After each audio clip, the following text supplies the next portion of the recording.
Hola, buenas tardes, Indira Maldonado. Buenas tardes, doctor Cine. Como todos los jueves, el Instituto de Especialidades Médicas está comprometida con compartir un tema, hacer un live para que su público, nuestro público, se mantenga actualizado y aprenda sobre enfermedades que están en el diario vivir y, como dice su eslogan, lo más importante es tu salud.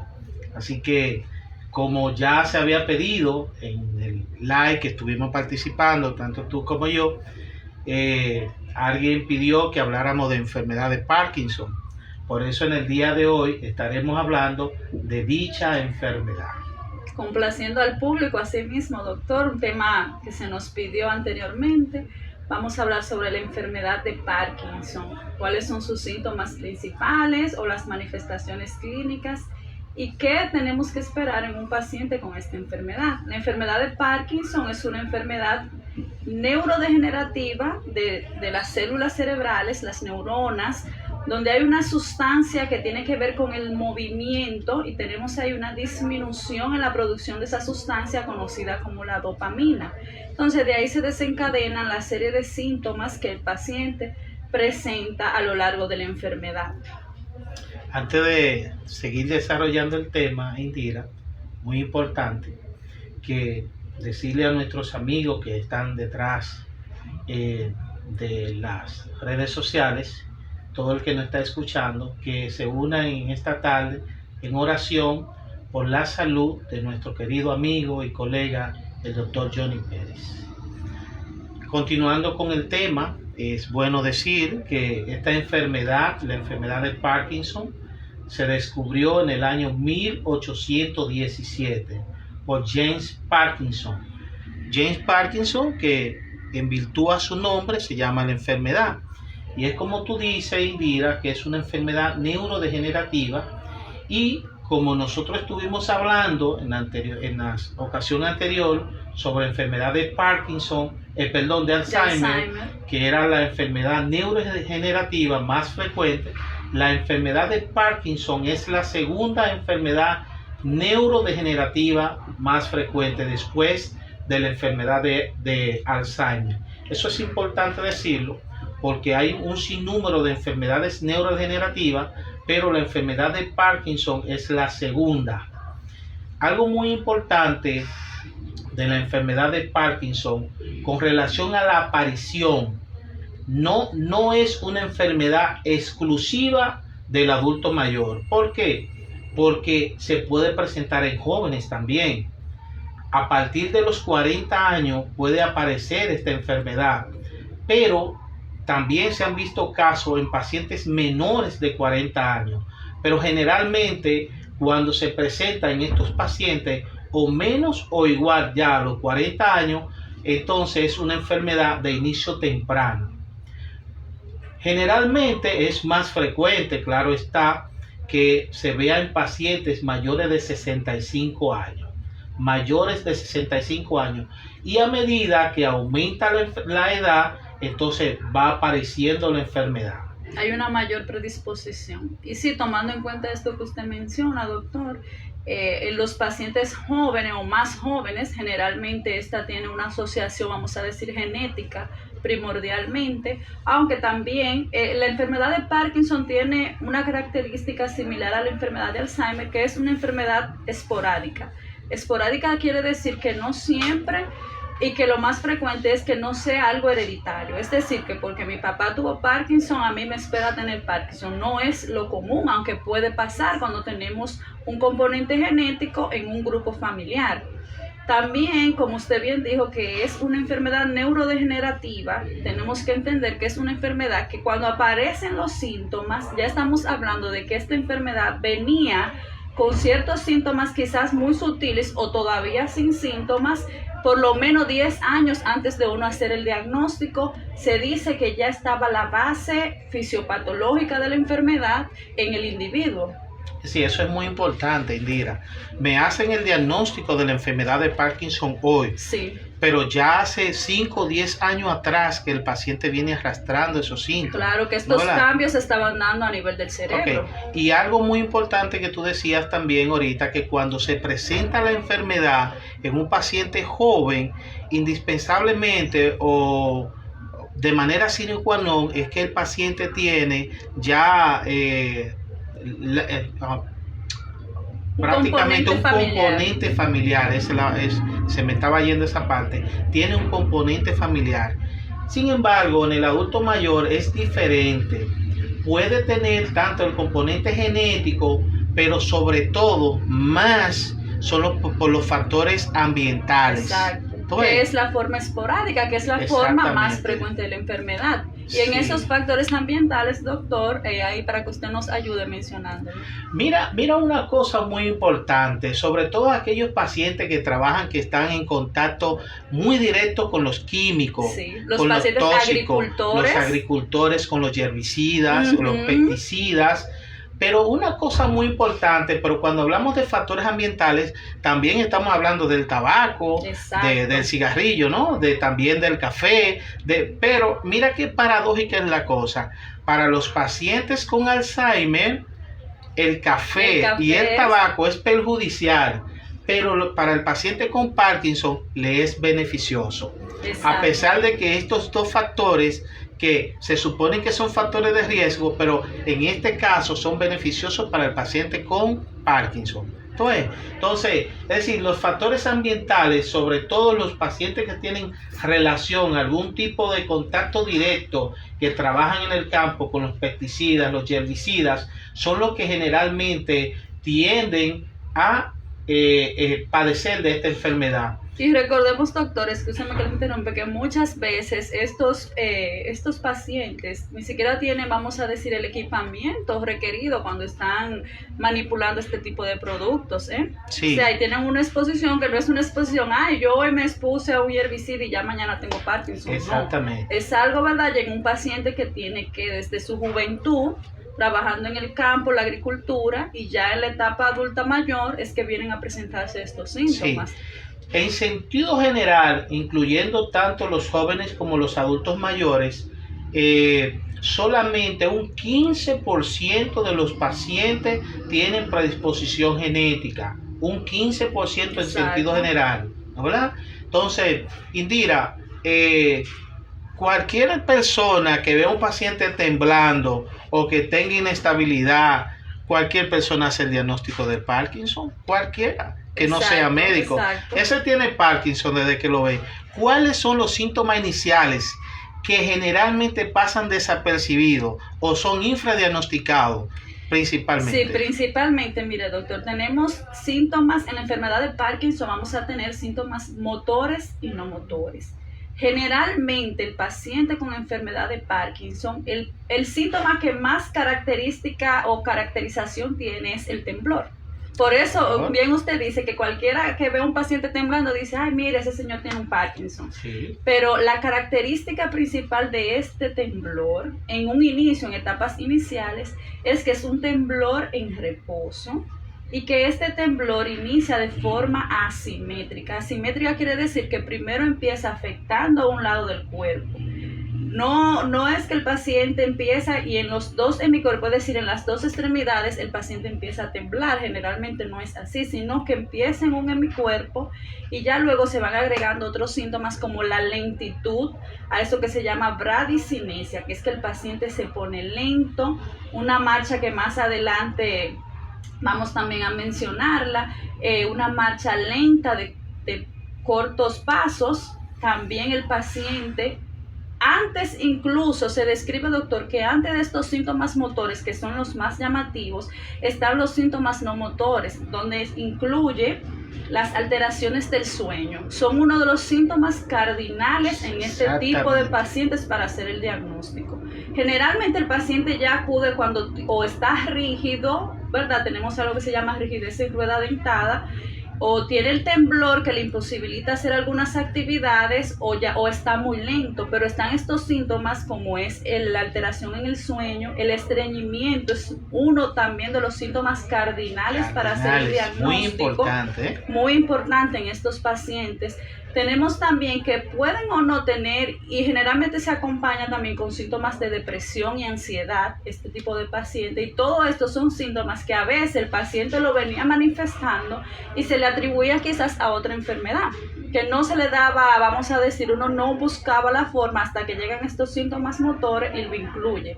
Pero siempre en la historia clínica, cuando la vamos desarrollando, sacamos a colación que papá no estaba durmiendo desde hace como 2 años.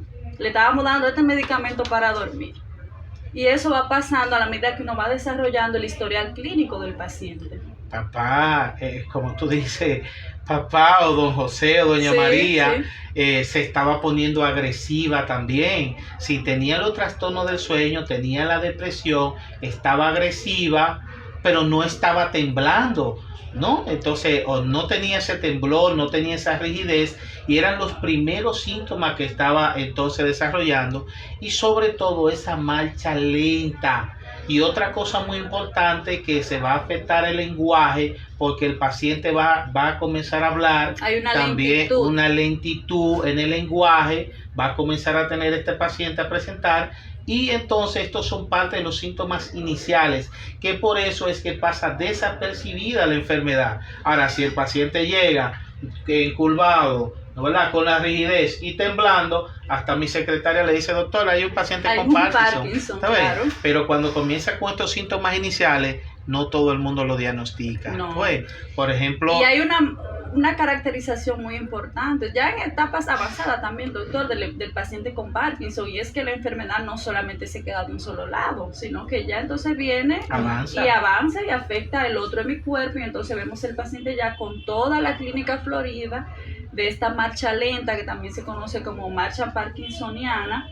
Y viene algo que a usted le compete mucho, que son estas caídas en el adulto mayor, que ahí es que vienen esos riesgos más llamativos por la lentitud que tiene el paciente al caminar. Incluso es muy característico usted ver cómo el paciente, por ejemplo, está sentado y que se va a poner de pie. Usted ve que dura y de un momento a otro arranca, como uno dice. Y ahí es que está el riesgo de la caída. En estos síntomas iniciales y esta inestabilidad, y usted quiere saber, usted está sospechando de que un paciente tiene Parkinson, con una prueba sencilla de ponerlo a que se pare, está sentado de la silla, entonces ya comenzamos a ver esta lentitud al momento de pararse, ¿no, verdad? Entonces, ahí mencionaste unos cuantos síntomas iniciales de la enfermedad, pero es bueno destacar que no todos los pacientes presentan los mismos síntomas, ¿no, verdad? Claro. Entonces, cada paciente va a presentar síntomas diferentes, claro. Por ejemplo, en el caso mío puede ser que yo tenga la lentitud de manera inicial, pero puede ser que otro comience con el temblor, por ejemplo. Eso es muy importante. Y con relación al temblor en las manos, ¿cuál es la característica que tiene este tipo de temblor? Este temblor tiene una característica que es un temblor en reposo. Es decir, que cuando el paciente tiene la intención de ir a tomar algo, por ejemplo, usted le está pasando un vaso, un teléfono, un lapicero, el temblor cede. Exacto, sin embargo, cuando el paciente está con las manos, vamos a decir, tranquilas, vemos ahí que comienza. Está ahí. Incluso en la misma marcha vemos en la mano cómo se llama el temblor en cuenta moneda, porque el paciente va como si fuera contando las moneditas. No sé, bueno, en aquellos años que se usaban las monedas más. Cuenta monedas, porque vemos como la mano del paciente es como si fuera contando monedas que van. Sin embargo, inmediatamente el paciente va a hacer algo, o sea, va a tener la intención de sostener algo, este temblor cede. Así es. ¿Hay alguna pregunta? Ok, no hay pregunta hasta ahora. Pueden hacer su pregunta, pueden interrumpirnos y así podemos hacer nuestro conversatorio más dinámico. Quizás, doctor, también, como en el tema anterior también hablamos de Alzheimer, ¿verdad? Que hablamos de que había un trastorno demencial o de las funciones cognitivas. En el paciente con Parkinson, no en todos, pero también hay un cuadro Parkinson-demencia. Es decir, que podemos tener un paciente con enfermedad de Parkinson y que en el tiempo haga un trastorno cognitivo. Sí, exactamente, con el tiempo. Y este tipo de demencia que hace se llama demencia por cuerpos de Lewis, ¿no? Que es muy frecuente en los pacientes con Parkinson. No todos lo desarrollan, pero sí es frecuente en los pacientes con Parkinson. Y la disfagia.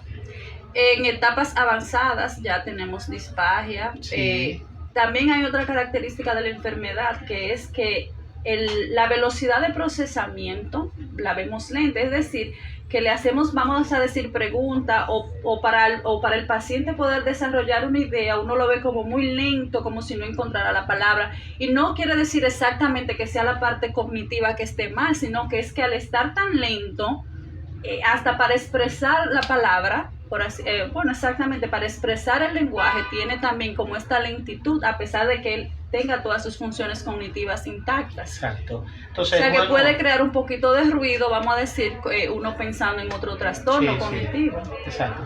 Es bueno aclarar, definir el término de lo que es disfagia.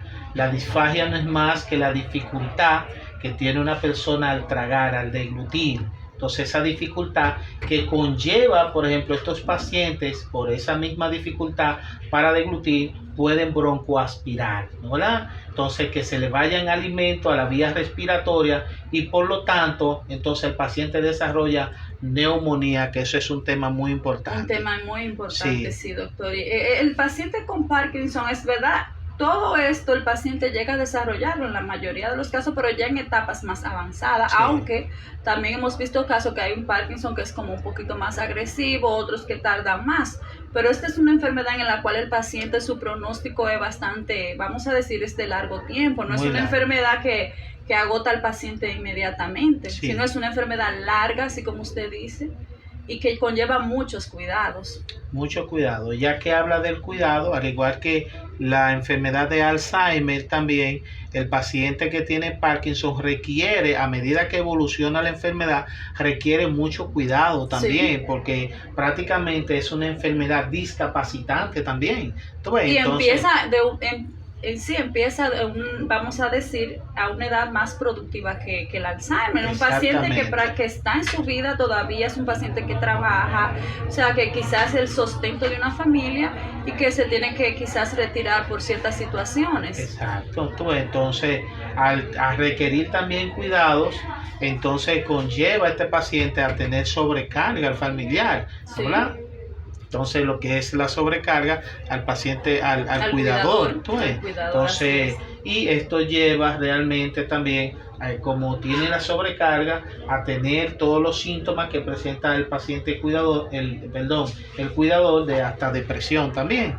Entonces, es un poquito la enfermedad cuesta abajo. Así es. Sí. También, bueno, ya hemos mencionado muchos síntomas, ¿verdad? Hemos hablado del desarrollo y el curso de la enfermedad, pero vamos a hablar un poquito sobre el tratamiento. La enfermedad de Parkinson es una enfermedad que todavía, ¿verdad?, no tenemos un medicamento que cure la enfermedad de Parkinson. Sí, eso es bueno saberlo, porque a veces creen los pacientes que uno le pone el medicamento para que se cure. Exacto. Pero en este caso no hay cura. Lo que el tratamiento lo que hace enlentece la progresión de la enfermedad. Exacto. Pero ya tenemos una enfermedad, como dijimos, que ya cuando se viene a diagnosticar tenemos un daño estructural muy importante a nivel cerebral. Entonces tenemos algo que hay varios medicamentos que se utilizan para la enfermedad de Parkinson. Incluso me parece que este año la levodopa-carbidopa, que es uno de los medicamentos más utilizados, cumplió 100 años de su, 100 años de su descubrimiento y de su utilización en este tipo de enfermedad. Sí, así es. Pero antes de hablar del tratamiento ya farmacológico, que este sería la levodopa-carbidopa, ya sería un tratamiento farmacológico, hay un tratamiento no farmacológico. Entonces, para aquellos pacientes que ya tienen la rigidez, es importante que hacerles ejercicios aeróbicos Entonces, y sobre todo para con el objetivo de que este paciente pueda mantenerse lo más funcional posible. Sí, incluso el manejo del paciente de Parkinson también es un manejo multidisciplinario, donde también entraría un fisioterapeuta, porque así como usted dice, están estos ejercicios aeróbicos para mantener la movilización de la articulación y no se cree esta rigidez que es tan dolorosa y que implica también a las caídas. Exacto. También están otros tipos de ejercicios que deben de realizar estos pacientes para mejorar la postura, mantener el equilibrio, que son una de las cosas que se afectan en estos pacientes. Sí. Ha mencionado ya en varias ocasiones la caída, y ahorita iba a hacer una intervención con relación a las caídas y se me fue. Pero sí, hay que evitar las caídas, porque con las caídas entonces vamos a tener complicaciones que un paciente que está frágil y tiene caída de manera recurrente puede fracturarse, que esa sería una complicación de la caída. Claro. Pero la caída per se ya con la fractura va a traer complicaciones desde úlcera por presión, el mismo estreñimiento por la disminución de la motilidad o los movimientos intestinales, la misma neumonía. Entonces son un sinnúmero, ya te mencionaba las úlceras, son un sinnúmero de complicaciones, infecciones biourinarias, muchísimas complicaciones. Claro. Por eso es que tratamos de evitar este tipo vamos a decir, de consecuencias en los pacientes. Otras medidas también, doctor, en cuanto, vamos a decir, medidas paliativas que no son directamente farmacológicas, es que este paciente también hay que tenerle actividades como de dibujar. Se le compran esos libros que uno utiliza para los niños de dibujar, también se le ponen a este tipo de pacientes para que también mantengan, vamos a decir, para el temblor, para disminuir también el temblor en estos pacientes. Exacto. Y eso también con los ejercicios se ayuda para disminuir el temblor. Uh-huh. Y puedan, por ejemplo, al momento de escribir, sí, puedan hacer mejores escrituras. Entonces, con relación al tratamiento que mencionaba de la levodopa y carbidopa, es importante saber que no solamente ese es el medicamento. No. Hay un sinnúmero, una gama de medicamentos, un abanico de medicamentos, de posibilidades que podemos ponerle a este paciente. Sobre todo en mi caso personal, como geriatra, la levodopa es el medicamento de elección en los adultos mayores. Sí, y también depende del estadio en el que encontremos el paciente. Porque si encontramos ya un paciente que está, porque la levodopa generalmente la dejamos ya para, vamos a decir, cuando estamos más avanzados, uh-huh, que lamentablemente generalmente uno le encuentra el paciente ya en ese estadio. Pero sí, como usted menciona, también está la razagilina, el pramipexol, que son otros medicamentos. Las amantadinas. Exacto, las amantadinas que se utilizan. Cada una tiene su indicación y tiene su motivo por el cual se le prescribe al paciente. Ahora, ¿qué pasa? También llega un momento de agotamiento en el paciente con la medicación, porque generalmente el paciente con Parkinson es un paciente que está, ¿cómo se dice? Medicado, o sea, tiene multipíldoras, uh-huh, que tomar en todo el día. Y sobre todo porque la levodopa se da, por lo menos, lo mínimo que se da 3 veces al día. 3 veces al día. Por lo menos nosotros en geriatría. Ustedes que manejan mucho esa parte. La indicación no está como nosotros la utilizamos. ¿Por qué? Mira, el paciente que está temblando, que tiene ese movimiento en hora de la noche cuando está durmiendo, no tiembla. Exacto. Entonces tienden generalmente muchos médicos a poner medicamentos las 3 veces al día y también incluyendo la noche. Entonces nosotros les ponemos en la mañana, al mediodía, no más de las 5 de la tarde, para tratar de que el paciente esté el mayor tiempo posible sin su temblor, y porque ya entonces al momento de la cena, por ejemplo, que pueda cenar bien, y ya cuando esté a la noche, ¿no?, que vaya a dormir, no necesita la medicación. Por eso la ponemos en ese horario generalmente, ¿no? Sí, exacto. Entonces, Indira, una pregunta. En fase inicial de la enfermedad de Parkinson, ¿ponemos la levodopa? Depende cuál es el síntoma primordial, doctor.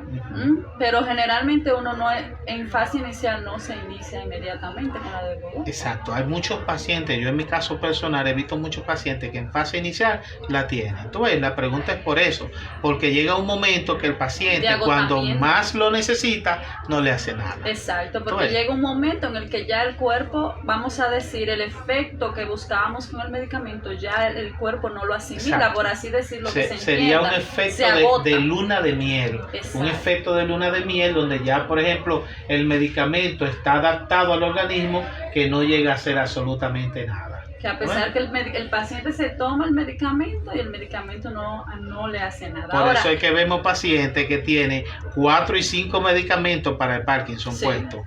Porque en el momento que debió de tener quizá otras opciones terapéuticas, tenía ese medicamento y no llega a hacerle nada. Y ya no llegó a hacerle nada. Ahora existen dos términos que se utilizan mucho con el uso de la levodopa. Hablamos mucho de la levodopa porque en verdad es el medicamento que vamos a decir que más se utiliza y es el que corrige más rápido estos síntomas motores, que es el efecto on y el efecto off del medicamento. Y siempre hay que educar al paciente con respecto a eso.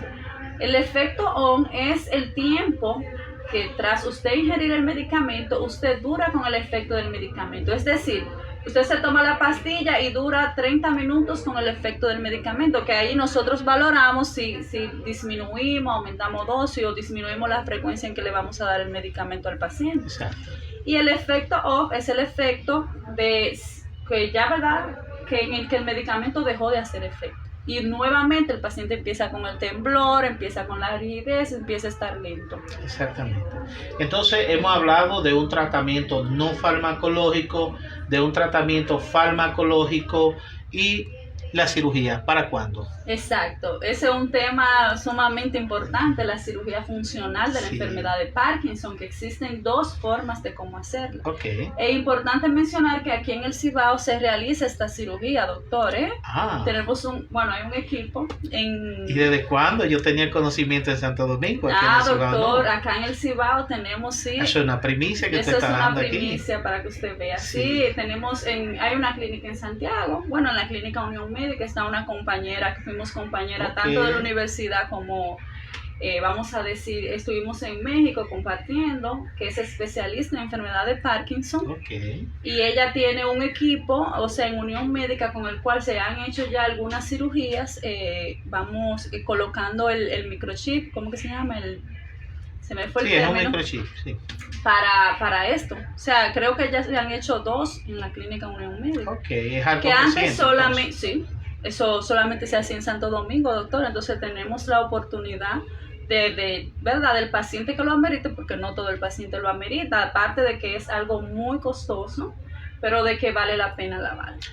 Hay otra forma, excúsenme, de cirugía para la enfermedad de Parkinson, que es llegando directamente hacia el núcleo que está afectado, hacia el área del cerebro que está afectada, y se le hace como si se cortara, vamos a decir. Como una ablación. Exacto, como si se quemara esa fibra que está mandando esa señal mal. Y esa es una de las cirugías que se utiliza. Y también el implante de este microchip en el área que está afectada, y que este médico especialista en esta área, el paciente va a sus chequeos y el médico, ¿verdad?, que está capacitado le va haciendo sus regulaciones. El paciente entonces que se opera se sana. No se sana, porque hablamos de que esta enfermedad no tenía cura. Eso pero es muy importante. Sí disminuye el uso de medicaciones. Exactamente. Es decir, que es un paciente que ya no va a meditar el uso de tantas medicaciones, porque sí, uno de los mayores problemas que tenemos con los pacientes con Parkinson, incluso usted puede decir que la queja principal de esos pacientes es: doctora, pero es que yo me estoy tomando tanta pastilla. Y eso y lamentablemente es la única forma hasta ahora, ¿verdad?, que tenemos para controlar estos síntomas en estos pacientes. Porque al inicio decíamos que esta es una enfermedad neurodegenerativa. Y si es degenerativa, ¿no?, ¿verdad?, entonces también va muy de mano, muy asociada al proceso del envejecimiento. Exacto. Claro, con el proceso del envejecimiento sabemos que el envejecimiento es un proceso normal, es un proceso heterogéneo, es un proceso fisiológico, y como ahora la Organización Mundial de la Salud quiere decir que el envejecimiento es una enfermedad, nosotros los geriatras decimos que tenemos una lucha, los tenemos geriatras, una lucha con eso. Claro. No es un proceso fisiológico, es un proceso normal. Por lo tanto, a nivel cerebral, esos cambios que vamos a tener, esos cambios van muy relacionados con la enfermedad de Parkinson. Claro, y se van a dar de forma natural. Si nosotros viviéramos que 200 años, pudiéramos ver qué pasa, porque verdad, todavía no tenemos, por lo menos en este país, no sé qué edad tiene la persona más longeva que ha vivido, pero verdad, la mayoría de la gente 100, 106 años, pero no sabemos cómo seguiría una persona a partir de esa edad. Pero ya una persona de ese tipo de edad, vemos cómo, aunque mantiene algunas funciones, otras se van perdiendo por un proceso natural de envejecer. Proceso natural, así mismo es. ¿Tenemos preguntas? Doctor, no tenemos preguntas, pero preparamos algunas cortitas para si se quedó algo en el aire. ¿Qué tan mortal es el Parkinson? Mortal, que digamos que mortal como una enfermedad así, infecciosa, contagiosa no es, pero sí es una enfermedad neurodegenerativa. Tú ves, como bien estábamos explicando actualmente, es una enfermedad degenerativa que va muy de mano con el proceso de envejecimiento. Tú ves, entonces, mientras más se da, más frecuente es la enfermedad. Entonces, si, como Indira acaba de decir, bueno, ¿cuál es la persona que más ha vivido aquí? ¿Qué sé yo? Vamos a poner un ejemplo, 120 años. Un ejemplo, 120 años.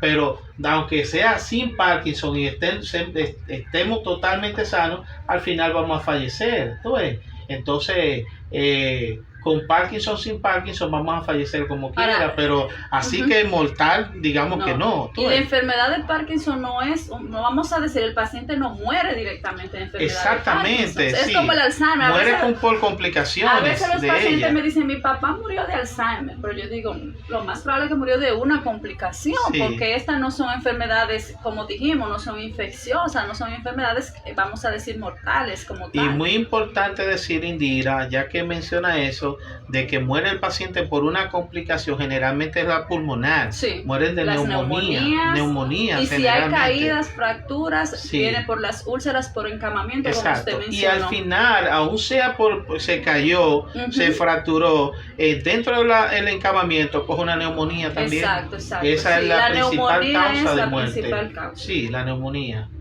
Sí. Doctor, ¿cuáles son las causas del Parkinson? Hablamos de eso al principio, de las causas de Parkinson. Decíamos que el Parkinson está relacionado con la genética, con los factores ambientales y con el proceso del envejecimiento también. Son los factores predisponentes más frecuentes de la enfermedad de Parkinson. ¿Cómo se realiza el diagnóstico? Muy importante, que se nos fue esa, Indira.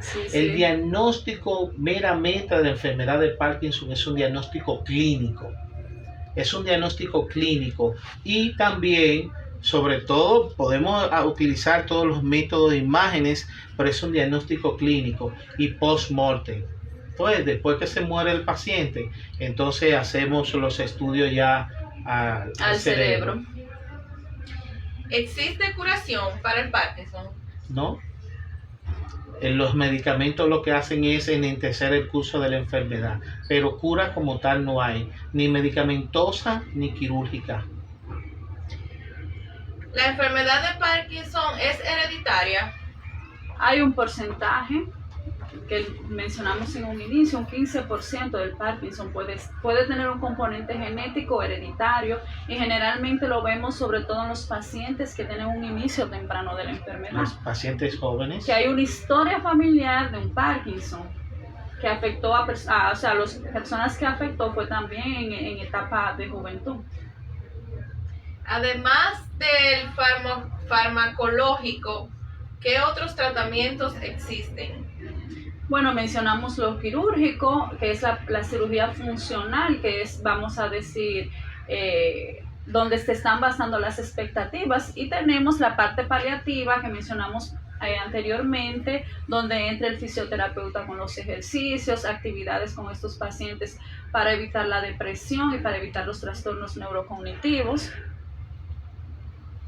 Ya, con eso terminamos. Bien. Un placer, doctor, haber compartido este momento con usted, tan Placer es ameno, mío.